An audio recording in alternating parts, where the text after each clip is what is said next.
Hey y'all, it's me Alex from The Longest Cosplays. Welcome back to the channel. Hope you guys are having a good day so far.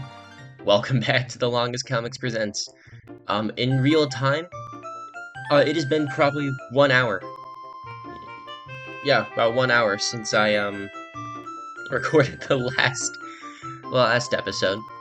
Um, by the time this goes up, by the time this comes, words. By the time this video goes up, I would have already returned from California, but I figured I don't want to have to make a video and then rush it out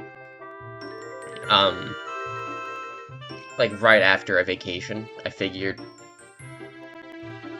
it'd be better to just do it now and get it over with. So yeah, this is March of 1990. I'm not gonna go into many things like music-wise or whatnot. Tea again. Just refilled the glass because I got thirsty and it helped a lot in the last episode for how much I rambled and how much I talked. About an hour long. Probably, yeah, about an hour long, which is crazy to think about. So, not gonna be this episode because we only have three. We only have three this month. Green Lantern Emerald Dawn number 6, the final issue. Mark Spector Moon Knight number 14, and Marvel Age 86. So, again, not too much going on here. Yeah, those are the only ones that I had for this month, which is funny. It's really funny that it came out like this, but you know. Like I said, it's been like an hour since I recorded the last one, so literally everything is still fresh in my head. This will be an easier video to do. This will be an easier video to do. I think in the future, if I have a month that I have like, probably, let's say more than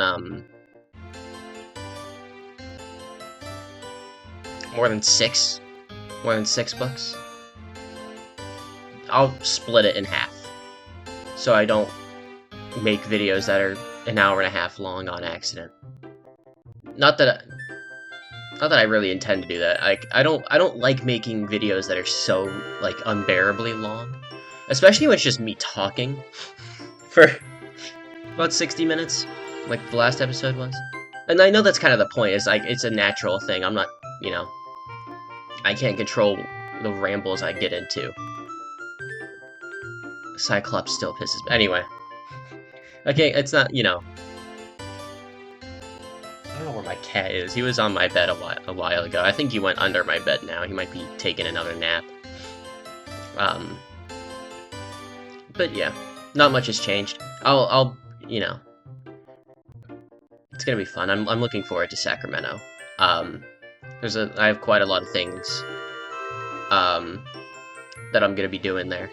And one of my buddies, Exsomnia, has been messaging me throughout today, asking me about like Spider-Man suit stuff and what I want, and he almost tried to change plans on me like at the last minute. I was like, dude, you're too kind, but let's take, we already have something going here. Let's not stop that and change it and, do something else entirely.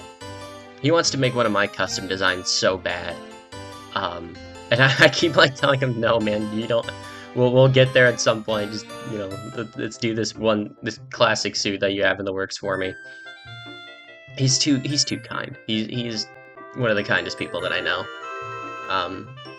So we were talking about that today. And yeah, there's like 3 days until I leave. It's crazy. I don't like how fast it's coming up, but but yeah, let's dive into the books, shall we? Green Lantern Emerald Dawn number 6. Like I said in the last one, I don't have number 5, or else that one would also be in here. But they fight Legion, and Hal Jordan's learning about the Green Lantern Corps as it goes on.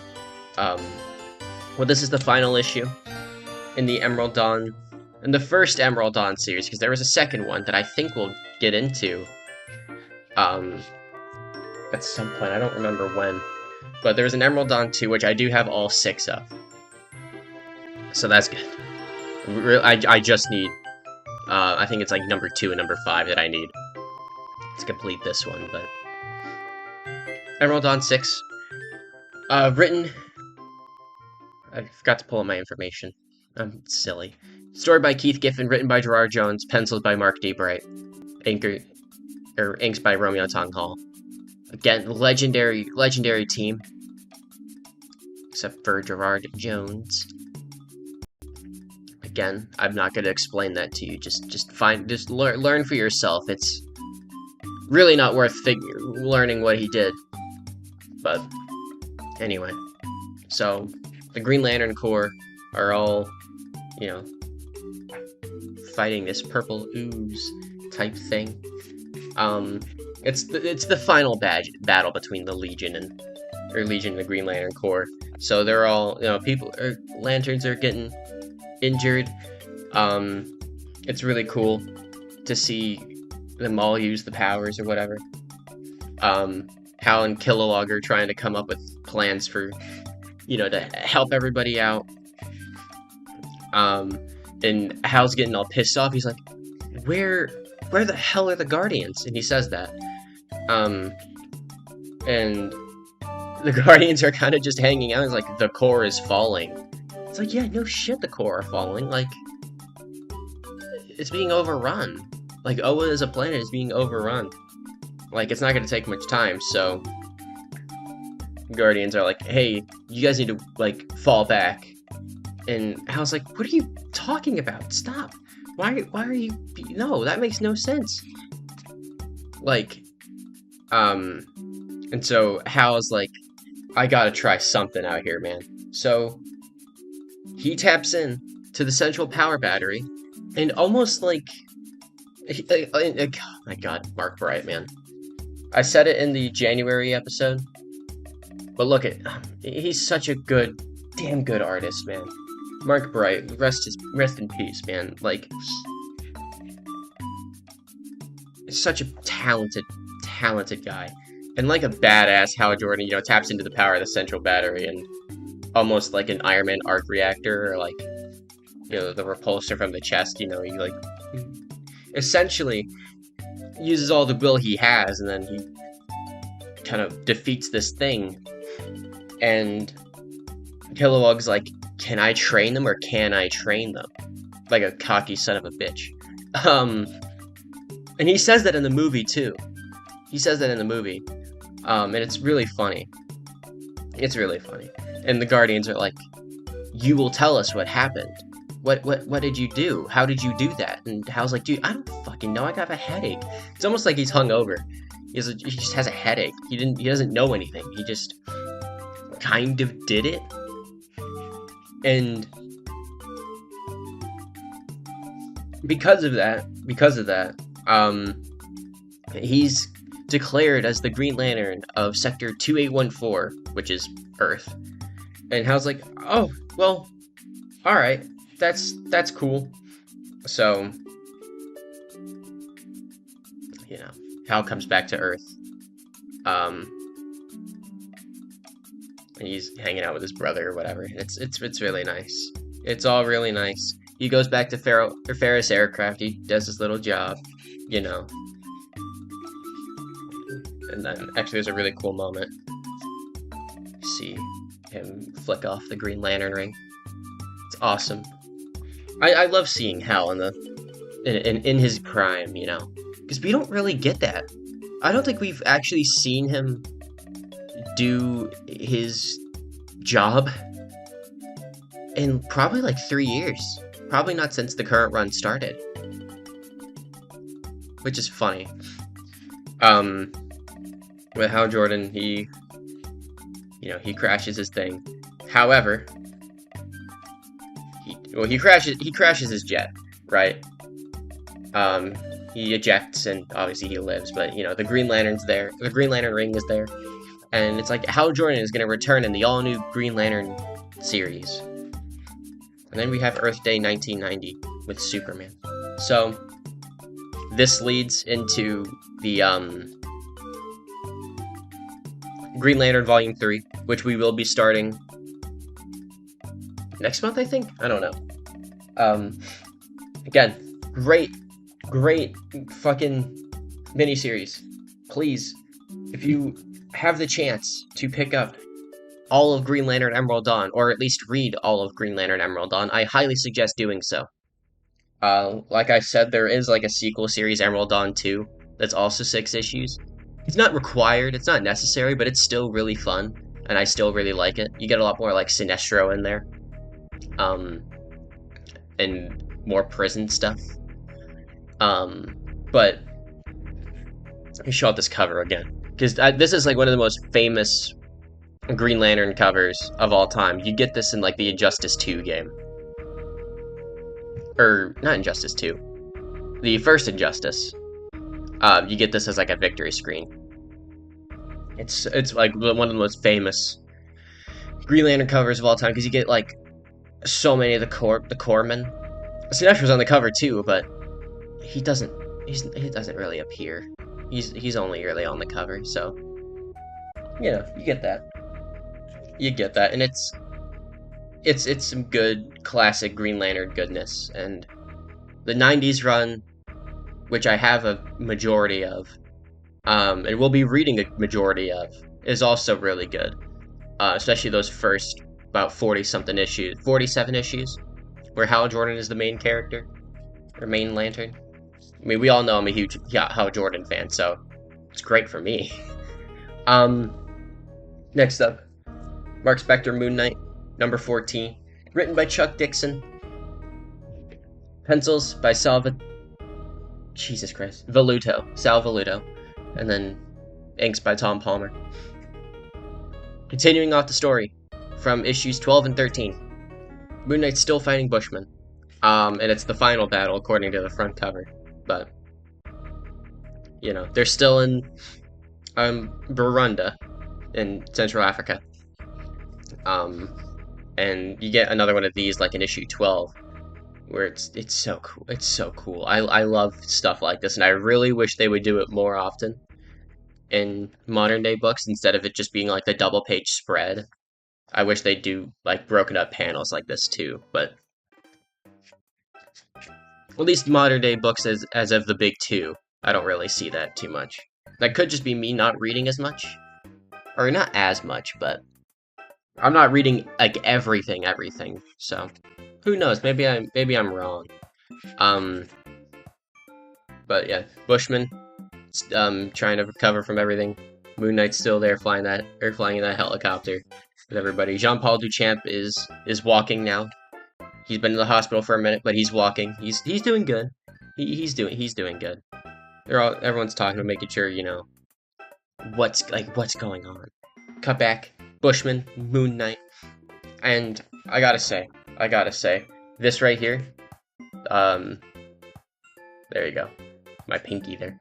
This is a really good Moon Knight panel. I really like that, when they overcast the shadow, because the mask is white, but it's usually in shadow, so it's just black all the time, but I like when they put some light on the mask to let people know that like it's a white mask, but... And we get more Arsenal, still looking like Duke Nukem. I love Duke Nukem. Like, I just watched a video where someone was talking about Duke Nukem before he went 3D in the Apogee games. Duke Nukem and Duke Nukem 2. It's like a side scroller. The first one isn't like that. It's not like a groundbreaking or anything. It's just a action side scroller, and then the second one is just way more polished and whatnot. I haven't played the side scroller Duke Nukems. I've only played Duke Nukem 3D, and its ports on the Game Boy Advance, which I wouldn't even say is really a port. It's a completely different game, but it's still Duke Nukem 3D. Like, new levels, new one-liners from John St. John. It's a weird game. Duke Nukem 3D on the Game Boy Advance.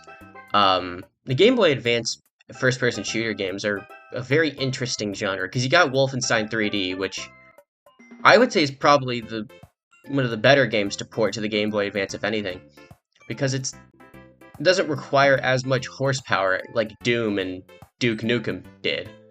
Um, and speaking of Doom, I mean, the Doom Game Boy Advance ports I really enjoy them for what they are. They're not great, obviously, with how small the screen, like the screens are like,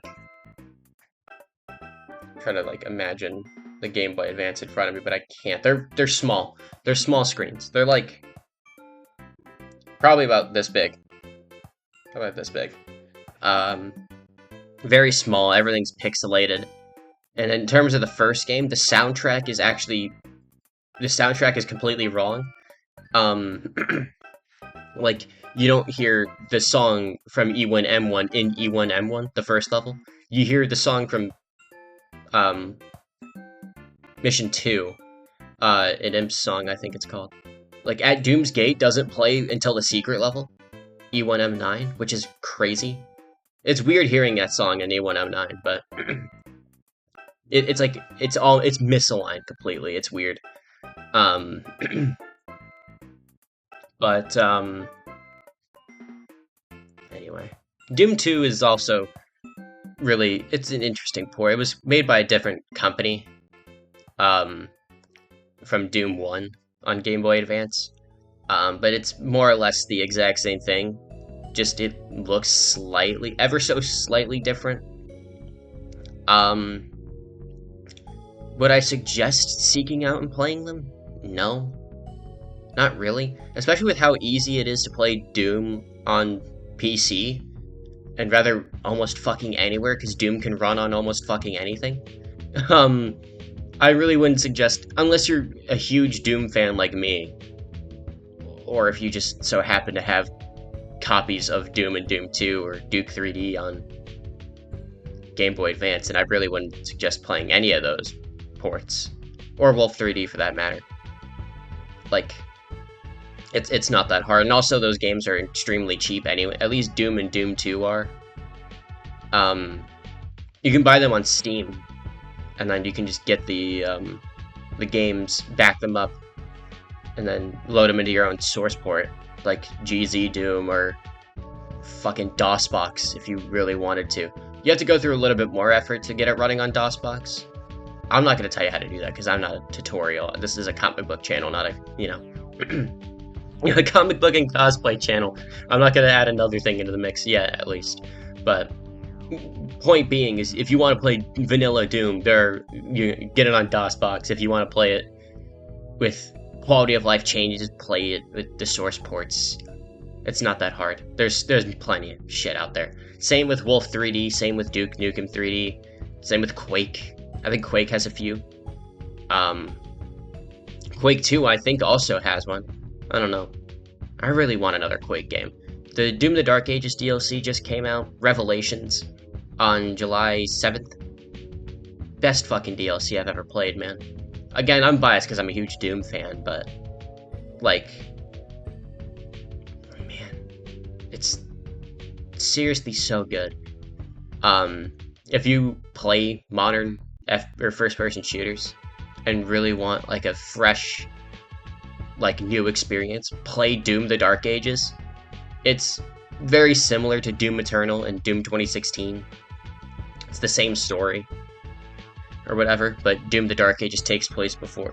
I'm not gonna get into that. It's a really good game, and I highly recommend it. That's all I'm gonna say. Anyway, back to Moon Knight here. I got taught. See there? That's what I mean. That's what I mean. This guy looks like Duke Nukem. I started thinking about Duke Nukem. I miss Duke Nukem. They should really make another Duke Nukem game. Duke Nukem Forever doesn't count. I want a new one. While John St. John is still alive. Please. Anyway. So they're going through this really cool, like, horror sequence where, the hallucination of Moon Knight being like a monster is really fucking cool. And, he's still fighting on Bushman's cronies. And the army is, Bushman's army is, communicating with all the stuff that's happening, and then, you know, it's crazy. You get to see Moon Knight talking on the telephone, like an old school telephone. I say old school. Pretty much everything before me is old school. Like, I was born in 2003. That's the reason this series exists. I was born in 2003, so technically everything before my time is old school, but you know what I mean. You know, and Bushman, you know, he's like, I want Moon Knight dead. I want him dead. But obviously that doesn't happen because Moon Knight, well, I guess he did. I mean, he's died plenty of times, but you know, he always comes back. So Moon Knight comes in, he's kicking ass. I really like the silhouettes there with the cape, but you know, he's kicking ass. He's using his weapons, his batons, and then again, kicking the ever-living shit out of Bushman's ass. And he's going on this spiel about how like he's in pain, you know, he hurts or whatever. But he's still taking everything on. And then he finally gets Bushman down, you know, pretty much almost killed him. And Bushman's like, you kill me. And, you know, I won't you're not gonna have to deal with me anymore. And Moon Knight's like, no, I'm not a mercenary anymore. That I got another person for that. And he kind of just fucks off for a little while. So I'm gonna kill Bushman. I don't think he actually dies in this issue, but so Moon Knight, he walks all the way over to Wakanda to get to a hospital, you know, and so he walks up to this I guess patrol or border patrol officer, and he's like, you know, let me talk to T'Challa here. Apparently T'Challa approves.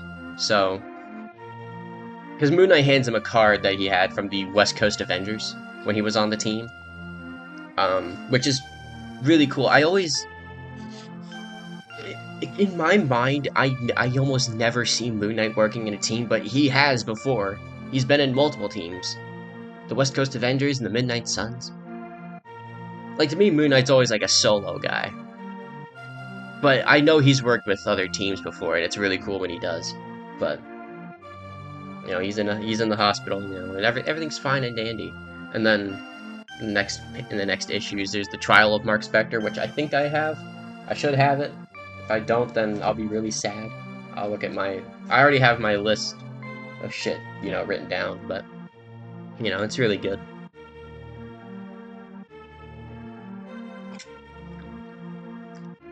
I always feel awkward, like looking at the camera while I'm drinking, like this tea, or rather anything really. I always feel like awkward doing that because it's like, where am I supposed to look? I can't like close my eyes. That doesn't look right. But I can't like stare into the souls of your eyes. I can't like just look at you menacingly while I drink. You know, like that's creepy. But really good Moon Knight story. And then Marvel Age 86. Now you might be wondering, why Marvel Age? Well, other than the fact that I happen to have it. In this hypothetical timeline, I probably would have thought it was like an actual proper book, like Marvel Spotlight or Marvel Team Up. But of course, it's not that. It's just what's coming up, you know, interviews and whatnot. This is the only Marvel Age I have, because of Danny Ketch Ghost Rider. I'm pretty sure this predates Ghost Rider #1.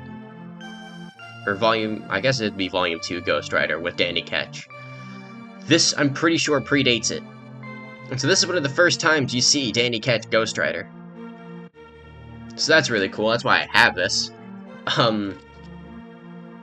Realistically, again, I would have thought this was probably a normal book, because of all the characters on it and Spider-Man. Obviously, I didn't actually believe that when real life Alex got this, but It's really cool. There's nothing like too special. It really is just like what's coming up. You get some stuff with the Punisher. There's a whole RoboCop preview in here. Talks about some of the British stuff, you know, Doctor Who. You get U.S. Agent and She-Hulk there. I think there's a yep, classic X-Men. They talk about New Mutants a little bit. There's a whole interview with Rob Liefeld in here. Oh, there you go. A whole interview with Rob Liefeld. This is one of those things, I really do want to sit down and, like, and I mean, like, fully invest time into reading this, even though it would take me a while. You can also get some X-Men animated cells in there, which I didn't know. I really didn't know they did, because I haven't seen the original X-Men cartoon past episode 3, and even then it's been so long that I would start back at episode 1 anyway. I've seen X-Men 97 up to episode 4 of the first season. I really need to finish it, because I really enjoyed it. I had enough people told me that I could... Like, I asked Sean from Basement Comics, I asked him, like, if I just started X-Men 97 Season 1, am I gonna understand anything? And he was like, there's enough to catch you up.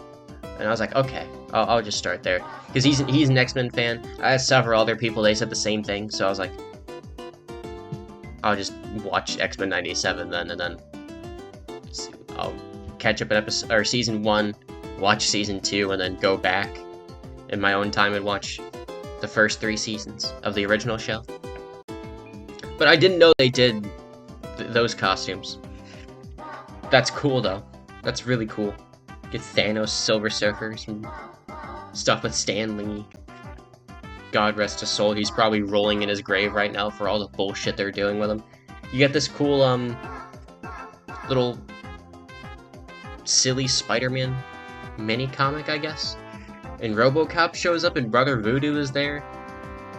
Or Brother Voodoo, I think, was it Brother Voodoo is RoboCop?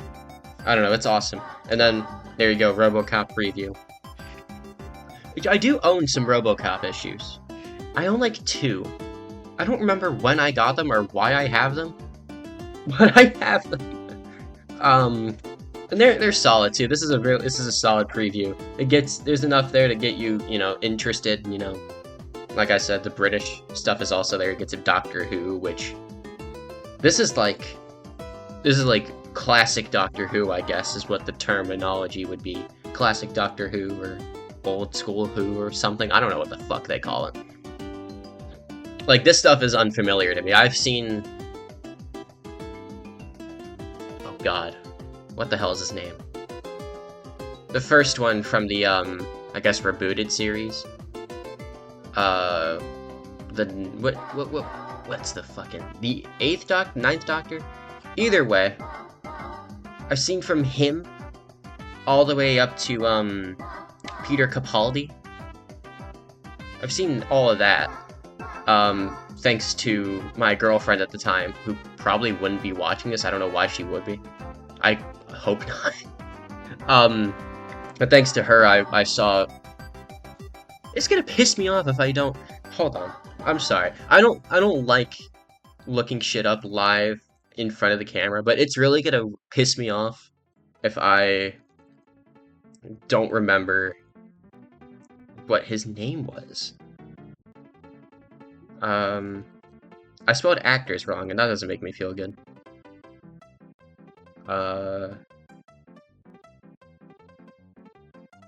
Fucking... Was it the 8th one? I think it was the 8th one. No, it was the 9th. It was the 9th. Christopher Eccleston. Thank you. Oh my god. I hate that I had to look that up. Christopher Eccleston all the way to Peter Capaldi. I've seen all of that stuff. Thanks to my girlfriend at the time. I do like Doctor Who, don't get me wrong. I haven't seen past Peter Capaldi because that's when our relationship ended, and I honestly just haven't gone back, even though I wanted to. It's not like an attachment thing, I don't really care, I genuinely just haven't gotten around to it. And that was 2 years ago? I don't know. Anyway. Fantastic Four and Iron Man. This is Iron Man 1, yeah, 150. I did read not all of, I read Iron Man 1 through 232 a few months ago. was really fun. I really like doing that. Postage stuff, Marvel Age magazine. Get some Morbius in there. And then... That's actually cool. I don't think I've ever really processed this. The 1990 Marvel Age calendar. Let's see. And this is for January. Even though this book came out in March. At least I think it did, right? Yeah, March of 1990. I don't know. Either way. I'm like second guessing myself, even though I know I got that right. Anyway, nothing too crazy about this. It's literally just like what's happening in the Marvel world, what's coming up, you know, some cool stuff to read about. Yeah, much shorter. Well, maybe not much shorter, but definitely shorter than February's episode was.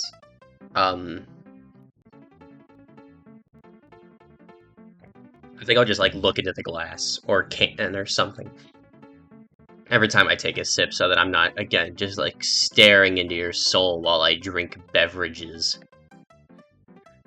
Did I say I'm normal? No? Well, I'm definitely not normal. That's for sure. Thank you guys for watching us, seriously. I'm sure my cocky self will believe that the feedback for February's episode will be great, and if that's the case, then I'm gonna predict the future right here. Thank you so much for the feedback and all the comments you're sharing.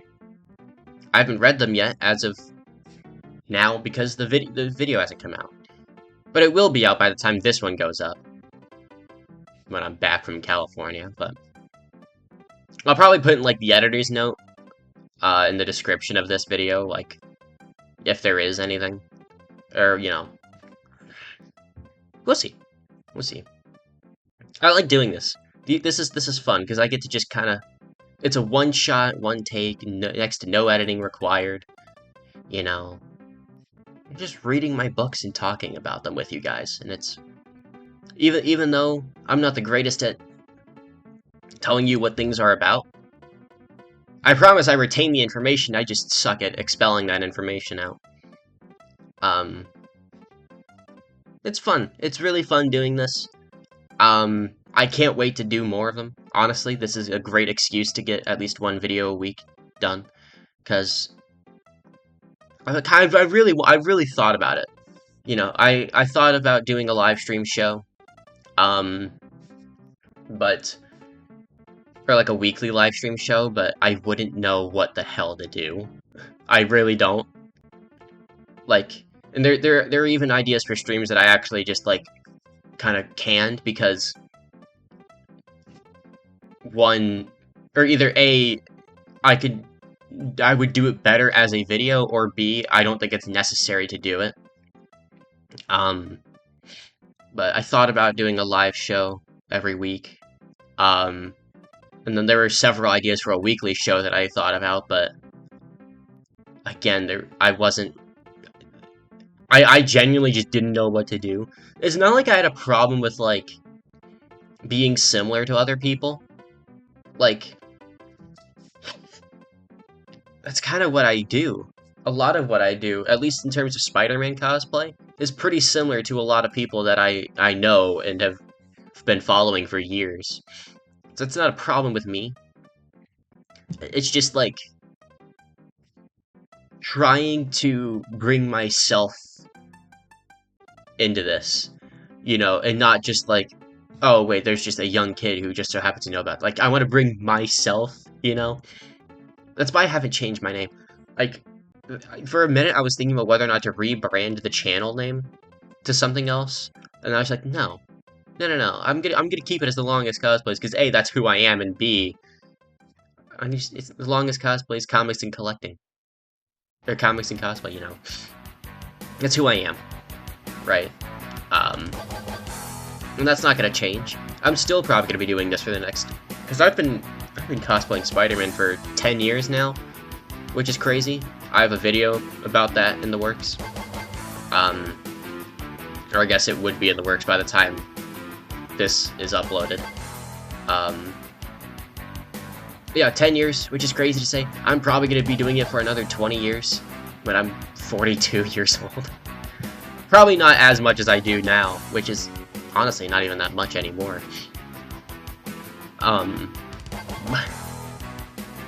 You know, at least another 10 years I'll still probably be doing this. I know there's gonna come a time where I stop, but that's again, conversation for a different video. But that's who I am. You know, I dress up as Spider-Man, Superman, Green Lantern, that sort of thing.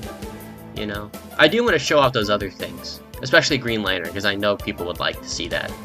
But it'll come. Well, I did show off my Green Lantern suit when I did what was it, my top Green Lantern books in my collection or something. I did a video. I had a video, or have a video, where I'm wearing my Hal Jordan suit, but I have another Green Lantern costume that I designed, and I'm very proud of it, and I want to show it off again. Anyway. Anyway, thank you guys for watching. Seriously, it means a lot to me. I will talk to you guys in the next one. Bye-bye now.